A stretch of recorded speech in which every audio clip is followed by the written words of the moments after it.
Je profite de votre micro. Nasirotali Omoni Misu ya mwana ndenge ezali.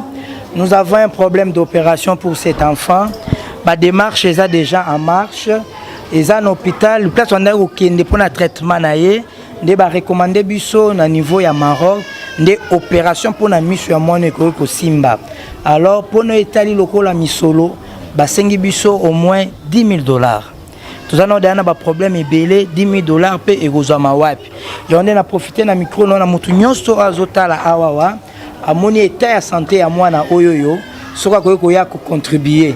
Atolobi ngana ko ka 10,000 ngai moko papa mama yaka. Atolobi bongana ko kana nga 10,000 te mais ona moni naza nango yango yoyo. Yaka net balobaka musapi moko sokola ka misote avec contribution ya ndamu ya batu to bi ete $10,000 wana ekokoka soki mwana azui solution na misu na ye. Je pense que place yo bimisaki misolo papa mama nzamba koleka na kozongisela yo ya ebele. Merci vraiment. Au moni ndenge misuna ezali, ça nécessite une opération vraiment beau tika bisote boya na lisungi na bino pour la santé ya mwana oyo. Merci beaucoup.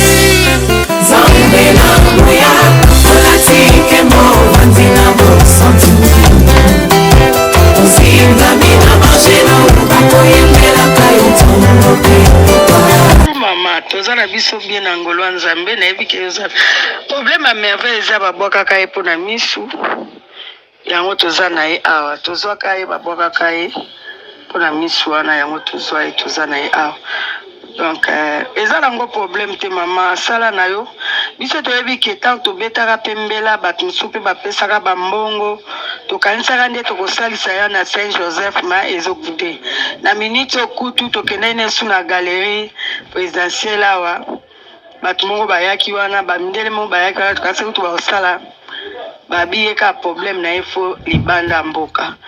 Mais ba komela ke moi linette ba lobiala ta manette pe ebebisa. Misu te misu ane to kota kine échographie babi misu na kate za kitoko so basalika opération wana babongisi misu wana azonga na bien. Donc il faut kaka kene Maroc bango pe bakomai ka Maroc bakomela biso nde linette $20 to sombi yango déjà soki batie bakisi nde bazion babandi olatisa ye. Problème esate mama sala nzamba kopambola yo mama musala osalaka na ndimaka na nzambe na yo na yebika osala. Eza problème ezate mbongo nde eza ebele neti passeport osali déjà eza passe ba visa donc 10,000 wana basengi hébergement makambo nyonso oya bango na 10,000 wana mpo bakokende na mwana biso moko aza Enis nde bakokende na ye donc balobaki kaka kokende 2 semaines basali après bazongi. Eza problème te mama tango ozwi mokumba nayebi ke yo oza ya nzambe nzambe akotika te nasepeli kutu makasi nzambe akosala bato bapesaka mpe bambongo na wana to mokolo bakomona mpe merveille akei ekozala esengo makasi yo mpe zwa mokumba wana asala na oyo etikali nzambe asala biso mpe tokotyango to nde totyaka yango toujours na bapriere lokola toza mpe na bagene na biso nzambe akontinue kosala simba mitema ya bato asala ya kokamwa mpenza mwana wana basala ye kokenda merveille basali azongi eza esengo makasi mpona biso nyonso. Merci beaucoup mama mpona likanisi wana nzambe apambola yo problème eza te mama. Merci beaucoup yo oza mama na bana eza mosala nzambe apesi yo kobaka kosala. Merci beaucoup mama na ngai.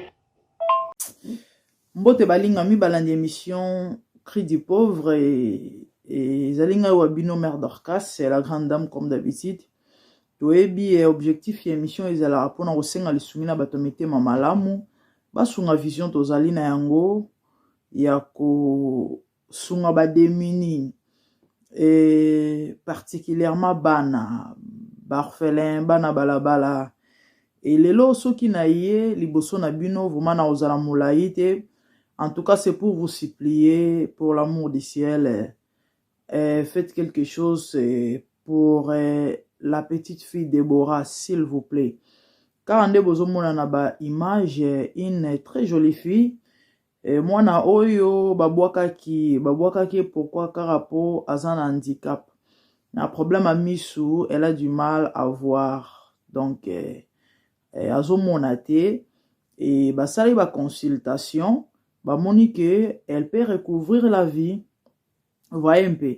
Donc les amis, sauvons une vie vraiment. Ekosala malamu mingi, ekosala malamu mingi. Bible zolo ban livre ya Proverbe. Désolé, j'ai oublié le passage. Il fallait peut-être en vérifier en haut. Avant la bonne émission, on a Bossanaki. Donc je vais pas dire de bêtises. Prochainement, on a Koluka en haut. Et délivrer, c'est que l'entraîne à la mort. Vous voyez? Et si tu dis que je ne sais pas ou encore je ne peux pas, je n'ai pas de possibilité de le faire, celui qui sonde le cœur ne le voit-il pas? C'est ça, c'est ce que la Bible dit. Donc, passage de Zolobanini, bikisa mutu oyo bako memana kufa, to bazokende ko boma. So lobi ko wana makoke osala yango te, mutu amona amite mazo mona. Donc cela fait simplement dire, si tu as la possibilité de faire quelque chose de bien ou encore de délivrer et de préserver quelqu'un du mal, de la mort, tout ça, et que tu ne le fais pas, la personne qui sonde le cœur, c'est Dieu. Et azomona, et nakomona ana osa nini, ako zongisela yo, kolandisama ya misala na yo tope ya oyo zosala. Et bandeko, tokoyoka ndenge Maman Chantal azoloba, la mère qui héberge ses enfants, baza en limité, elle a plus de 60 enfants, o aborola baza bano ya botité. Donc eza musala moko eza facilité. Toyebi il y a des réalités na bana oyo babwa kaka, na bana oyo babengana na bandaku, na babana oyo et akizar de sorcellerie. Vraiment il y a une réalité spirituelle na ba vie ya bana oyo. Vous comprenez ce que je veux dire? Une personne a une responsabilité à oboro la bana ou à vendre bango malgré toutes ces réalités, tous ces problèmes, mais en dimi et abeta mutu bafutanda ku bano baliaka bandeko, c'est pas facile hein? Et c'est vraiment quelque chose il y a quoi encourager et puis c'est vraiment une personne il y a soutenir et lelo ezana nu toye pona kosenga en fait ezali action SOS. Tu as vraiment secours et boyo randenge mama zoloba. Bref, pona za mukuse avant to mona ba image pardon ya mwana et ndenge ba interviewaki pardon bandeko bakendaki kuna parce que na décembre to beta tour pona ko visiter orphelinat ko mema mwa loso mwa sukali neto mesana ko sala et to remona comment est-ce que ndeko na biso Sabrina abane ko solola na bango et puis koyeba kotuna situation mwana toza na besoin ya $10,000.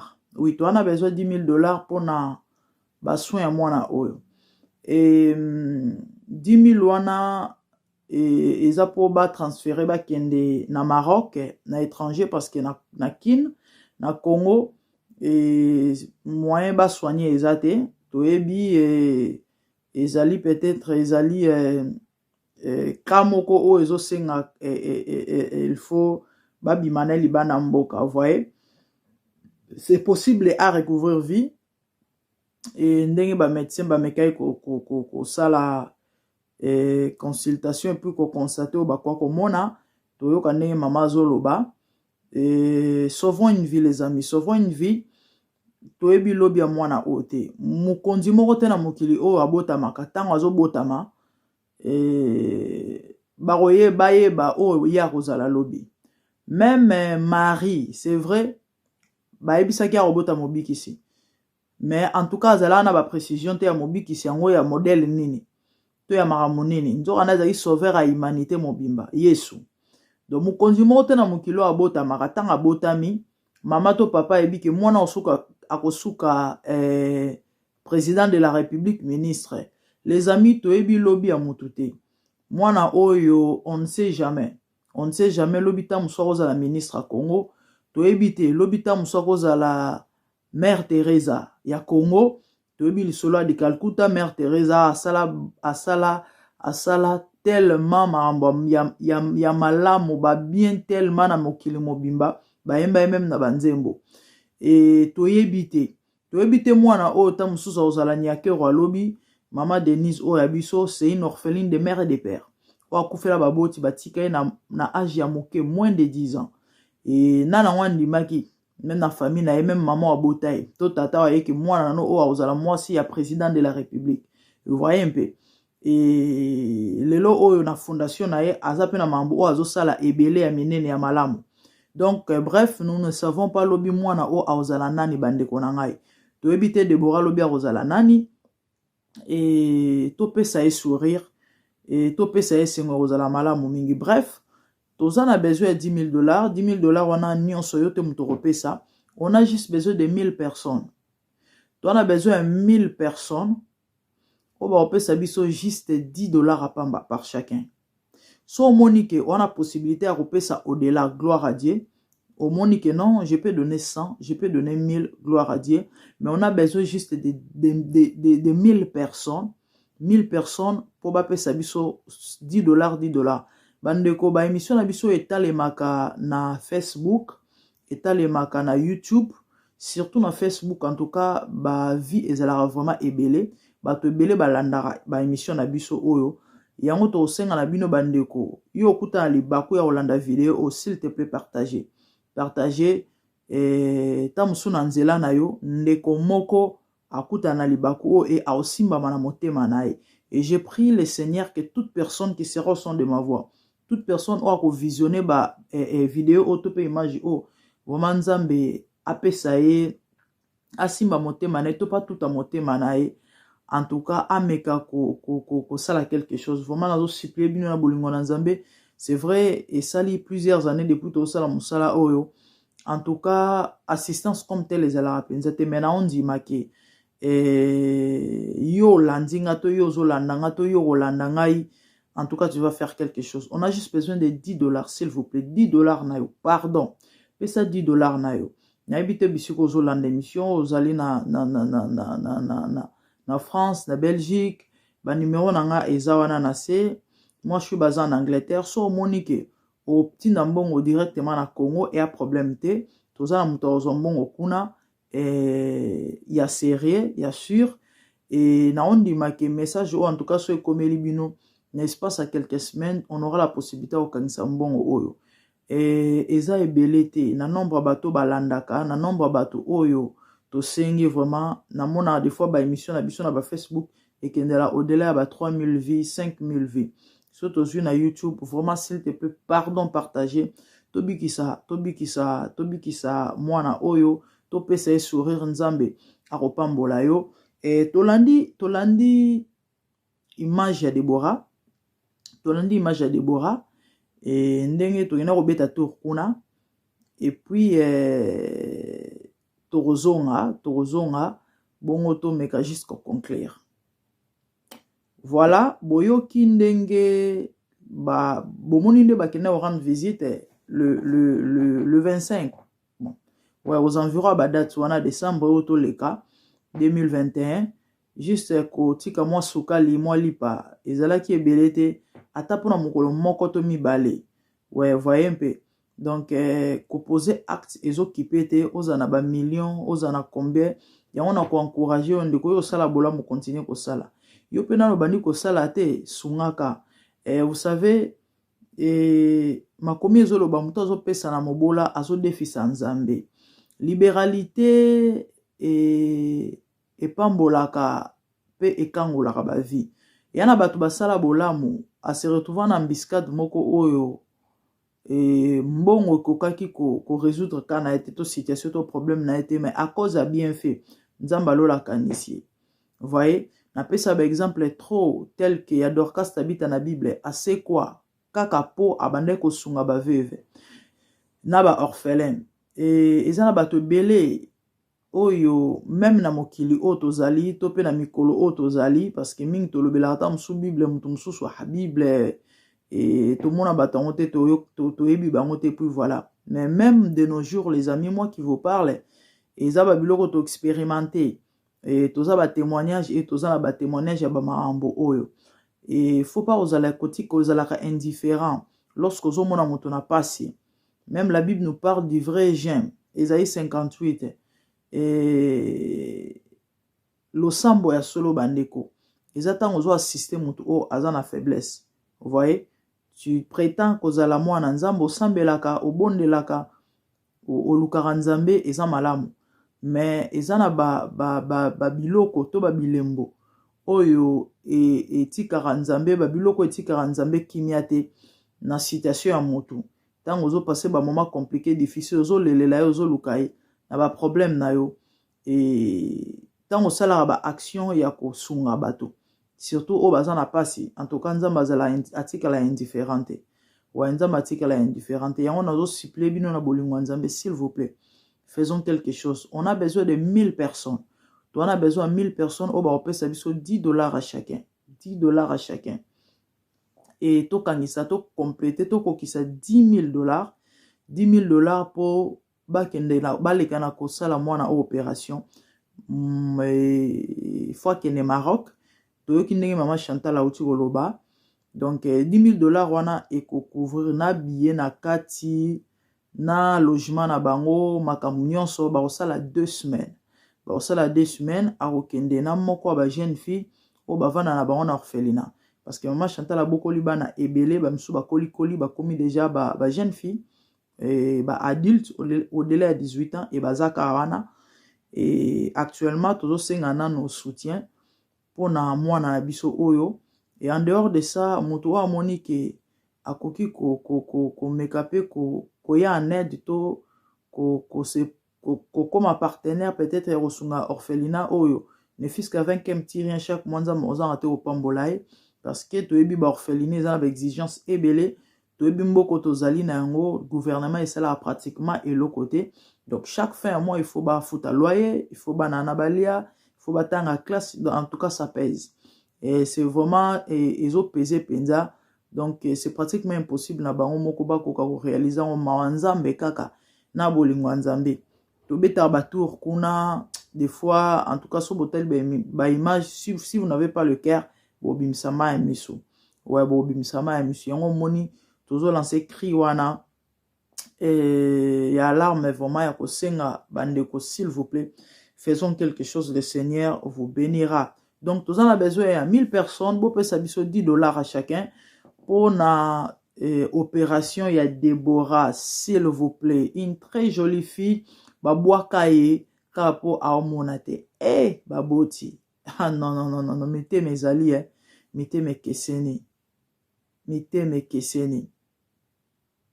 Bref, c'est ça. Na ligne vraiment loba troté, na ligne loba penza mingite, message yangwana, et opération SOS, Tobi Kisamoli, moi Déborah. Oui, Tobi Kisa Déborah, Topé ça y sourire. Et aux alavomés, c'est aux alipamboli, bande kolelo, au moins, on soit recouvrir vie, lobi a commis moto. Et que, nanzela na eba te bele babiki, parce que mingi baba na boy. Bazalaka, lobi un jour, ayoki li solo na e, et azui décision, on a vu na e, ok, ngana bando saka bola, moutonga na bando sungaka abato. Oui, bato bele mingi zala bongo. Ngana bandaka osala ma musongolo pakala.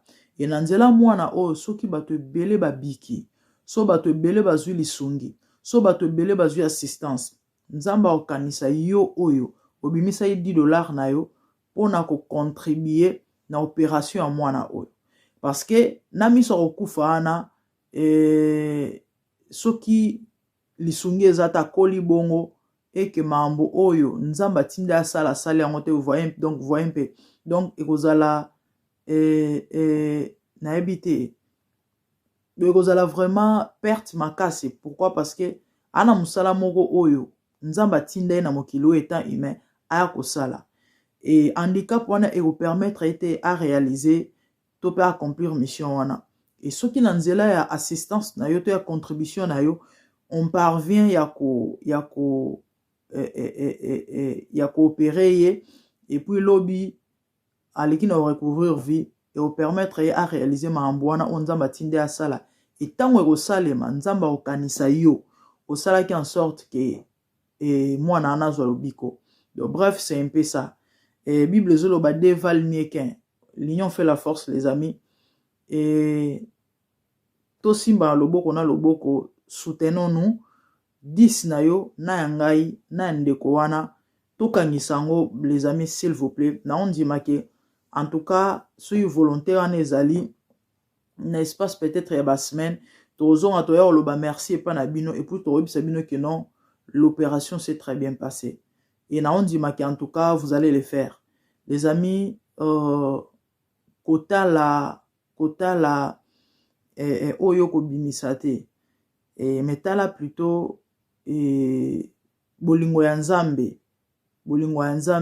oyo azo sala ke yo zala et tango yo zo sala bolamu na mwana ana eza neti ozo manifester reconnaissance moko envers nzambe na nyonso azo sala pona yo pe ma oza nango bandeko ya $10 te musala osala nzambe muto apesa yo mbongo ganyaka wana $10 eza eloko te ata soki oza nango ebele te les amis.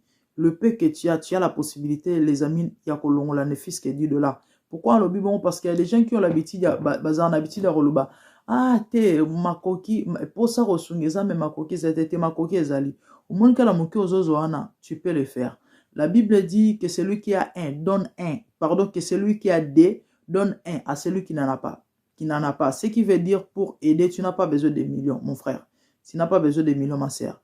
Ozana 20, mpesa 10, nzamba wapambola yo. Nzamba wapambola yo, aozongisa yo d'une manière ou d'une autre. Mbongo kakate, mais au-delà peut-être amsu mbongo. Vraiment, na nina loba troté, et c'est ça en fait. C'est ça pour na Déborah, vraiment, nazo siple bino na bolingo nzambe, s'il vous plaît, tolekana ko sunga mwana o. Merci beaucoup, que le Seigneur vous bénisse. C'était l'émission Cri du pauvre. Oui, bah, pauvre bazo lancer ba cri à amertume, il y a tristesse, il y a banzala, à cause il y a passion bazo bika. Donc si tu viens en secours, bien-aimé, le Seigneur se souviendra de toi. Oui, c'est un Dieu de souvenirs. La Bible dit abosana misala batute. Donc j'ai les larmes aux yeux telles que je vous parle et là j'ai très mal au cœur et par rapport à la situation de cet enfant vraiment. En tout cas, je vous supplie au nom de Jésus, faisons quelque chose. Ouais, tu as à $10 na 1000 personnes. Ce qui nous a en sorte que ezala au-delà gloire à Dieu. Bon wana ekosunga bango na mamususu. Ouais, bref, c'est un peu ça. Vraiment que le Seigneur vous bénisse. C'était ça en fait. Merci beaucoup. Quant à moi, je vous merci. Je profite de votre micro. Nasiro Talo Monimisu ya mwana ndenge zali. Nous avons un problème d'opération pour cet enfant. La démarche est déjà en marche.